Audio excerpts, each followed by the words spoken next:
Hey guys, welcome back to an interesting video on Wild Rift. So today we're back with a Lucian updated complete guide for patch 4.3b and above. But of course, as usual, don't forget to check out Lucian's basic guide that I'll put up in the cards above for his skills, leveling order, tips and tricks, as well as combos. So let's jump straight into it. Now you're gonna see this is a pretty weird build. I say weird in the sense that you have like 2 crit items at the start, and then you're going into like non-crit items, and like in fact it's kind of like tanky items, which is really strange, but all will be explained. So basically, the problem with Lucian at the moment, in my opinion, is that Lucian simply does not do enough damage and he gets outscaled. So his damage is not too good, and the main thing about Lucian is he has really short range, so he has to put himself in danger by dashing in to deal his damage. Now normally this would be okay if his damage was high, so he could go in like one-shot someone and then like run away or whatnot. However, because his damage is not actually high enough, he often can't really finish off kills, and even when you're fed, you still don't feel like you're doing all that much damage, which is what I have felt. So eventually you're gonna get outscaled by the hyper carries like Kai'Sa, Tristana, you know, etc. And then you're basically gonna get outranged by them, and you're really useless anyway. Which is why, instead of going for more damage in the later parts of the build, you're gonna instead go for more utility, like with the Black Cleaver and with the Blade of the Rune King, items like that. So for your first item, some people have even gone to go for full scaling, which they like to go for the Manamune as their first item instead of Essence Reaver. Now personally, that is definitely actually the better item for scaling, but in my opinion, that's not the best build, because if you go for Manamune, you're basically giving up your early game, which is one of the few points in the game that Lucian is actually not too weak. Like, I wouldn't even go so far to say as he's strong, but I would say that he's alright. Like, he can take advantage of his early game to get a lead and hopefully snowball from there. So that's why I think going Essence Reaver makes the most sense, because it gives you the AD, the ability haste, as well as of course that passive to allow you to deal more damage on your abilities, and also allows you to one-shot waves with your Q. Then of course we go for Charge Blade, ability haste, crit, attack speed doesn't really matter too much, but it's somewhat useful, and the Sunburst passive, which of course whenever you cast your abilities will give you stacks, which gives you on-hit magic damage, of course once again really useful for Lucian. Then we go for Gluttonous Greaves, of course for the Omnivamp and more AD. Now some people also like to take the Lethality boots, but I don't like those personally. I think the Omnivamp is way more useful, especially with this like tanky second part of the build, which is of course going to be the Black Cleaver, which gives you these stats, amazing stats by the way, 350 health, 40, 80, 20 ability haste, and of course the movement speed from the Rage passive. Now the Sunder is also somewhat useful because Lucian can apply it using his passive pretty easily, so you can shred the armor of one target pretty easily, but you can't shred the armor of like multiple people very easily. So you can, if you're like in a 1v1 against like a fighter or whatnot, the Black Cleaver is going to be really helpful, but if you're like in a team fight, Black Cleaver mostly for the stats, not so much for the Sunder passive. Then of course we have Bork. Bork is mainly for the physical vamp, as well as of course we have the passives, which gives you on-hit health on-hit damage, as well as the drain passive. Of course attack speed, AD also pretty useful, and of course we have the armor penetration item Seralda's Grudge, which obviously gives you armor pen, AD, ability haste, and slows. Now the item order for the last 3 items, you can go for Seralda's earlier, like as your third item if you need that. Kind of depends situationally, but for the runes there's pretty much only one way to go, which is going to be Kraken Slayer as your rune. Obviously with your double strike passive you can easily proc that. Brutal, of course, once again because you auto attack a lot with your passive. Coup de grace against low HP enemies, or Giant Slayer against tanky targets, although you do already have a lot of chance shredding tools here, so you might want to go for Coup de grace, whatever it is, so that you can deal with the squishy targets more easily. And of course finally Bloodline for that defensive capabilities. And then I like to go for the Bone Plating, of course, once again for the defensive capabilities.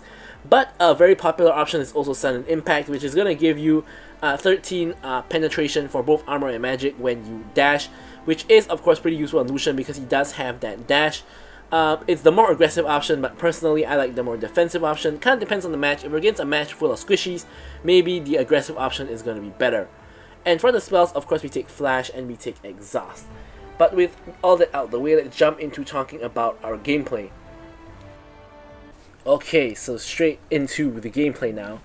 So of course we're going to be talking about how Lucian's going to operate in this current meta, but as I mentioned, I really don't think Lucian is all that good in this current meta, but we're gonna show how it can still work. Honestly, you have to be a really good Lucian player to really make Lucian work. Like, I've been spamming a whole lot of Lucian, and even I feel that he just isn't really cutting it. So I'm probably not gonna pay too much Lucian in the future, but until he gets buffed or whatnot. But I just don't think he's very strong now. Anyways, thankfully we're against a pretty easy lane matchup, which is gonna be Vayne and Janna. So here, basically, obviously Vayne is pretty weak in the early game and wants to scale, so it's a pretty good match to pick Lucian into, because obviously Lucian has a much stronger early game than Vayne, and you can use that stronger early game to hopefully bully her, make her lose CS, and hopefully even get a kill. You can see that we also have Nami. Nami also has a really strong early game, and you can see Nami has basically bullied Janna to the point that Janna is like 1/3 HP at this point. Here we hit level 2, so we're looking to go in and trade with them, of course. They are now kind of sitting on the tower, which is of course going to make it really difficult to fight them. But here you can see Rammus is just I don't know if you guys noticed at the beginning, but Rammus started on the enemy raid. He's taken enemy Raptor, and he's now an enemy Crux. He's literally farming Lee Sin's entire red side jungle as a Rammus, which is I have no words for that, honestly. It's kind of smart and dumb at the same time. But anyways, here he comes in straight for a gank onto Vayne, gets me the first blood, and we are on our merry way. So, yeah, honestly, we just got a gank, we got a kill, not too much to discuss there, but maybe what I'll briefly mention is a couple of things. Firstly, I don't know why Lee Sin did not start his red buff. He started blue side apparently. He either started blue side or he started on Rammus's red. So it could be a situation where either he started on blue or he and Rammus basically traded red sides, which is also possible, like, vertical jungling and such, but yeah, Rammus cleared his whole red side and came in for a beautiful gank from that kind of weird angle that enemy team's not expecting. So, nets us a very nice kill. But yeah, so here, and the enemy bot lane has managed to push out the minion wave, and here I'm just pinging my mid lane to ensure that they don't get surprised by the random Janna roam going down there. Nami's actually kind of matching the roam, is also going kind of going down, but now that obviously no actions are gonna happen, Nami's coming back up, and as I say that, action does break out in the bottom side river, bottom of the map. So there did turn out to be action, but anyways, it's a little bit too far away.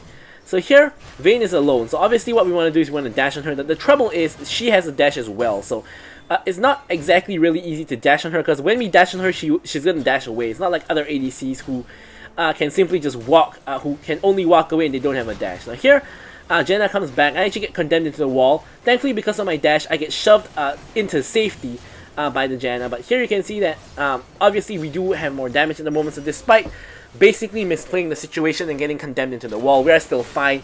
Echo does end up coming in. I pop the exhaust just to ensure that he doesn't manage to get the last few bits of damage to kill me. And we're back to like 3/4 health. Echo is now leaving the lane because obviously he can't kill us. The next wave, is getting pushed in by an enemy team, so we are able to pick up that wave. And with the next wave crashing in the middle, the enemy Janna and Vayne has probably actually backed. So here we're actually given an opportunity to actually push out the wave, despite being the one that's kind of caught in the back position and getting caught in the gank as well, which should never really be the case. But they don't really do the wave management and such very well. Overall, we managed to actually back and pick up our Essence Reaver. So normally I like to go Essence Reaver straight into the Gluttonous Greaves, because Gluttonous Greaves gives a pretty big spike of AD as well as getting the physical vamp, also very helpful. So here we already have our Essence Reaver. So obviously with the Essence Reaver, we will be able to do a lot more damage with our Q. Hopefully onto the enemies though, not the minions. But yeah.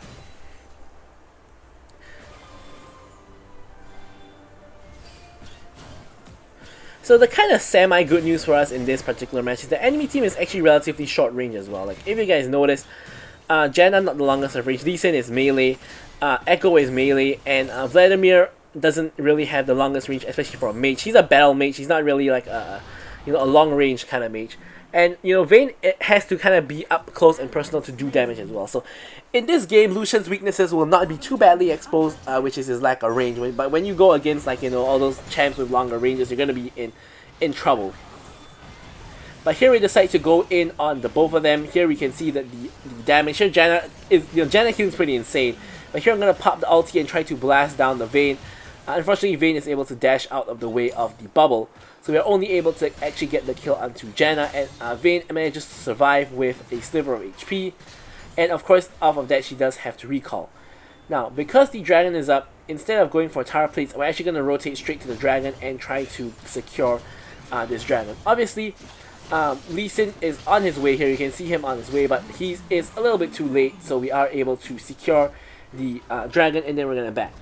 Don't know where did the Vayne go, probably to the Herald maybe. Actually no, she's right there, but a couple of waves already pushed into the tower, and she already lost quite a number of minions, so not really the best map rotations for her wherever she went just now.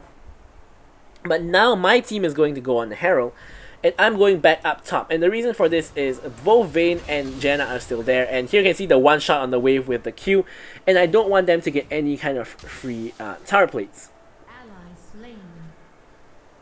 By the way, I just picked up this Project Lucian skin. It's pretty nice. Whenever you like shoot a bullet, you can see like the orange like sound effect, not sound effects, the orange visual effects. Sorry. Here, nice catch by Nami coming in with the wave. Janna once again popping that ult, but we're able to actually catch her on the back end and eventually get the kill onto the Vayne as well, living with pretty low HP, but eventually we do pick up the kill. Honestly, the Gluttonous Greaves healing there coming in really clutch. And we're able to, of course, survive and get both of the kills. Like, so you look at the guns, like whenever you take a shot, like there's that you know, that circular effect, which is pretty cool. But anyways, we're gonna try to force down this entire tower with the both of our enemies dead. Of course, proccing our Q as well as our other abilities to get the passive double shot. Tower is at 185 HP, and we are able to pick up the tower right as the enemies reach back into the lane.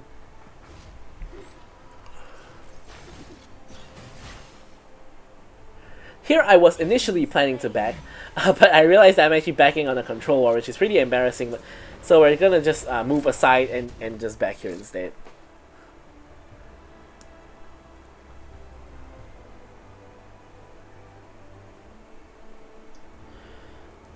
Anyways, no objectives up, so we're gonna just head back to lane.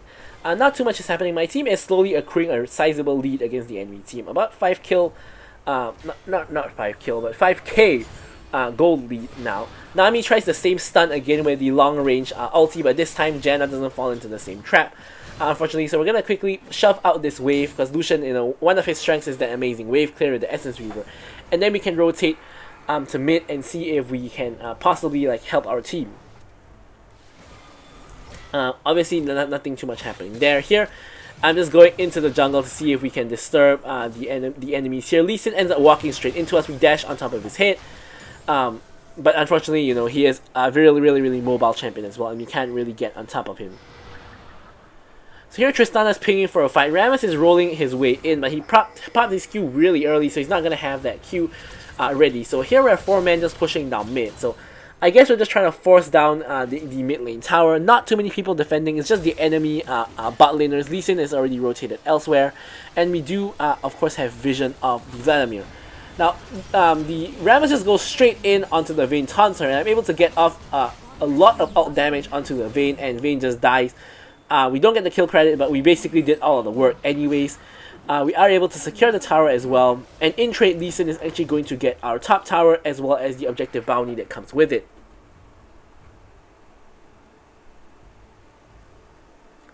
I'm headed back to the top lane because despite not being able to defend the tower, we are still going to be able to pick up the minions that is pushing in from the enemy wave.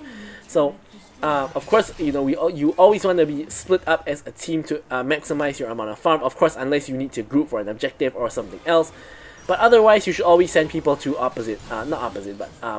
different lanes. So here I'm farming the top lane. You can see that there's 3 people farming the same lane at bot. That's what we should be avoiding. We should be having someone in mid farming the mid wave, which is dying to the air at the moment. But here we are able to counter jungle enemy crabs as well. We are already on our first 2 items, and we're gonna actually just grab ourselves the stasis here, just for that level of safety, because obviously in this particular match, Vladimir a lot of bursts, Lucian could catch us out, Echo could catch us out, so stasis is really important for, of course, that survivability factor. But if I didn't need the stasis, I would actually go for Protobelt. I think Protobelt is really good on Lucian to give him that extra dash.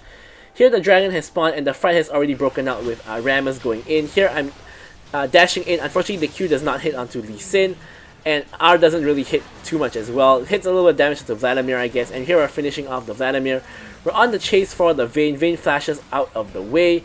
And we are not exactly able to catch her. We're going to dash the wall and see if we can get her. But unfortunately, despite Nami helping us to tank in the tower, we aren't really able to actually chase Vayne anyway. So we're just going to go for the minions instead. Instead, though, we find that catch onto the wild Lee Sin. And we're able to just walk over and just blast him. So here with, you know, a couple of enemies dead, Echo dies now as well. Trades 1-for-1 actually with Tristana. We're able to actually go onto the dragon and pretty much pick up a free dragon. Lee Sin's not around to try to steal. I've also put down the control ward so we can destroy that enemy ward here. And we are able to indeed get the dragon with relative ease.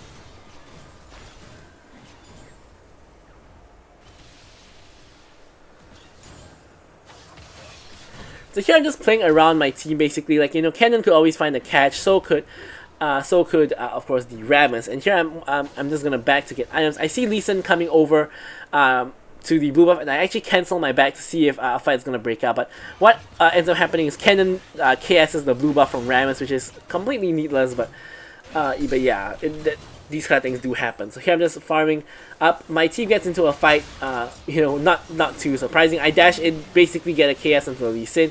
I'm ulting down the Echo. Echo just runs away. However, we are able to pick up the kill onto him. And yeah, it's getting to be a little bit of a one-sided match at this point. So you can see, like, you know, when you have a sizable lead, you are still able to kind of get down the damage. But the moment you are even or behind, Lucian damage is really not too great anymore. So here we are able to take down the inhibitor, but obviously the shield is there, so we aren't able to actually end the game. Here, Vladimir tries to go in 1v5 for some reason, and you know, we're gonna punish him for that.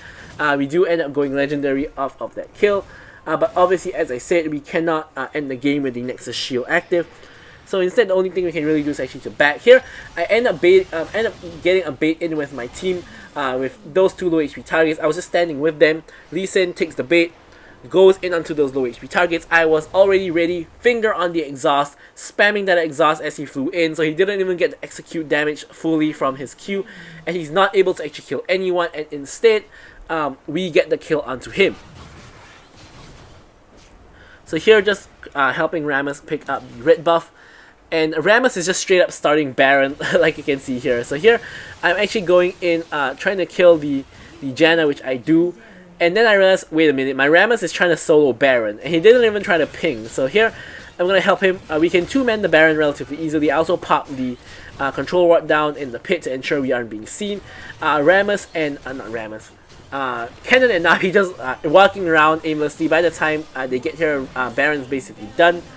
So we are able to pick up the Baron buff for our entire team. And now we can start using Sid Baron buff to start trying to push down other lanes. Now ideally we don't want to go mid to push because we already got an inhibitor there, unless we find a good fight and we're able to end the game off of that. But if the enemy team plays well, that's not very likely. Now here I'm going into the enemy jungle, see if there's any thing that we counter jungle, or see if we can find anyone. Here Echo kind of gets caught out by Rammus. Here I'm able to dash in and one-shot him before he can ult and get out of the CC. Here Vladimir actually does a lot of damage to me, and I'm actually going to pop the stasis to ensure he doesn't Q me for the kill, or to of course get his health back. So here I'm pretty low, but we have a pick onto two of their champs. So here I'm lifestealing off of the blue buff here, which is why, you know, I'm not pushing with Nami, but I need that lifesteal to bring myself up to a healthy state, which I do, and then we can hit over to the tower to try to of course get the tower itself. Nami gets a pretty nice catch on the Vayne, but I don't want to dash into the tower to kill her. So instead, I'm just going to play it a little bit more conservatively, and we're going to pick up the tower instead. In the meanwhile, enemy team also, sorry, not enemy team, my team is also getting top tower, so all three towers down. Taunt onto the Lee Sin. Lee Sin ends up dying. And here, basically, we have waves on all lanes, so this is pretty much the end of the game. Here, I try to go in for a last kill on Vladimir, which I do get. But surprisingly, Vladimir has Rylai's, which actually causes me to get slowed and die to the tower shot right before the game ends, which ruins my perfect 0-death KDA, unfortunately. But anyways, I'm going to leave you guys with the stats as usual. Hopefully you guys enjoyed the video, and goodbye.